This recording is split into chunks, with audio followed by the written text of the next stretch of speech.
Welcome to Sri சமையல். இன்னைக்கு வேர்க்கடலை சட்னி தான் செய்ய போகிறேன். எப்படி செய்யறதுன்னு பார்க்கலாம்.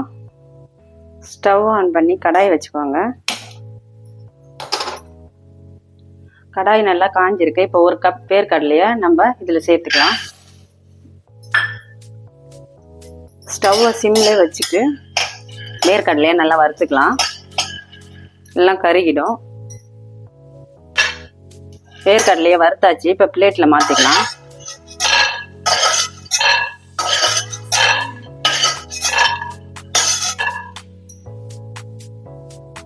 வேர்க்கடலையை தோல் எடுத்துட்டு உங்ககிட்ட காமிக்கிறேன். இப்போ கொஞ்சமாக ஆயில் ஊற்றிக்கோங்க. ஒரு 7 வரமிளகாய் சேர்த்துக்கலாம். ஒரு 3 பல்லு பூண்டு, கொஞ்சமாக புளி சேர்த்துக்கோங்க. இப்போ இதை வறுத்து எடுத்துக்கலாம். வரமிளகாய் நல்லா வறுத்தாச்சு. இப்போ ஸ்டவ் ஆஃப் பண்ணிக்கோங்க.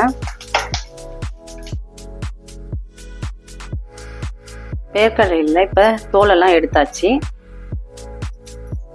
இப்போ இதை மிக்ஸி ஜாரில் மாற்றிக்கலாம்.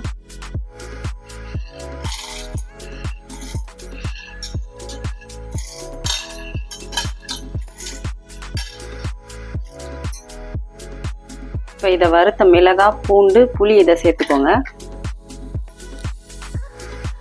கொஞ்சமாக தேங்காய் சேர்த்துக்கோங்க. உங்களுக்கு விருப்பப்பட்டால் சேர்த்துக்கோங்க, இல்லைன்னா வேணான்னா விட்டுருங்க. கொஞ்சமாக உப்பு, கொஞ்சமாக தண்ணி சேர்த்துக்கோங்க. இப்போ நான் அரைச்சிட்டு உங்ககிட்ட காமிக்கிறேன். அரைச்சாச்சு. இப்போ இந்த பவுலில் மாற்றிக்கிறேன்.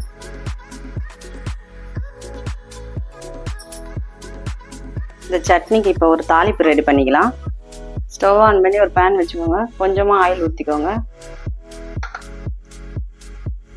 கொஞ்சமாக கடுகு, உளுத்தம்பருப்பு,